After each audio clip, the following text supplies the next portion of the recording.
سید محسن الامین العاملی نے اعیان الشیعہ میں لکھا، سید ابراہیم دمشقی بہت بڑے عالم دین تھے، ان کی 3 یا صرف 4 بیٹیاں ہی بیٹیاں تھیں، 68 برس کے تھے، 70 سے 2 کم۔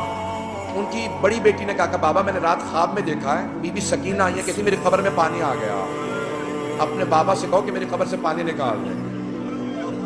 تو فوراً سید ابراہیم دمشقی نے کہا کہ بیٹی خبردار اپنی بہنوں کو خواب نہ سنانا، انبیاء کی ائمہ کی قبروں کو کھودنا حرام ہے، ان کے بچوں کی بھی قبروں کو کھودنا حرام ہے، بیٹی اپنی بہنوں کو خواب نہ سنانا، کسی کو خواب نہ سنانا۔ دوسرے دن دوسری بیٹی نے کہا بابا میں نے اس طرح سے خواب دیکھا ہے، ایک چھوٹی سی بچی ہے، وہ میرے خواب میں کہہ رہی تھی اپنے بابا سے کہو میری قبر میں پانی آ گیا، میری قبر کو تعمیر کی ضرورت ہے۔ کہا بیٹی اپنا خواب کسی کو مت سنانا۔ تیسرے دن تیسری بیٹی نے خواب میں دیکھا، یہاں تک کہ خود سید ابراہیم دمشقی کہتے ہیں میں نے خود خواب میں دیکھا، ایک بچی نے کہا کہ سید میں نے تیری بیٹیوں کے ذریعے پیغام بھجوایا تھا،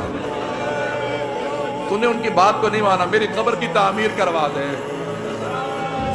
اب سید ابراہیم دمشقی بہت بڑے عالم دین تھے،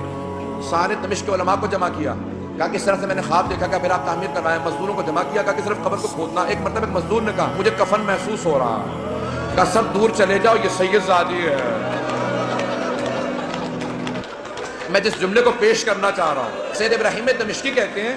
کہ وہ جو روایت ہے نا کہ یزید نے غسالہ کو بھیجا تھا، کفن کا کپڑا بھیجا تھا، کہ اس روایت کو آئندہ نہ پڑھنا، کہ میں نے کرتے میں لاشا دیکھا ہے، کہ میں نے کرتے میں دیکھا، کہ کانوں میں زخم تھے، کہ ہاتھوں میں نشان تھے رسیوں کے۔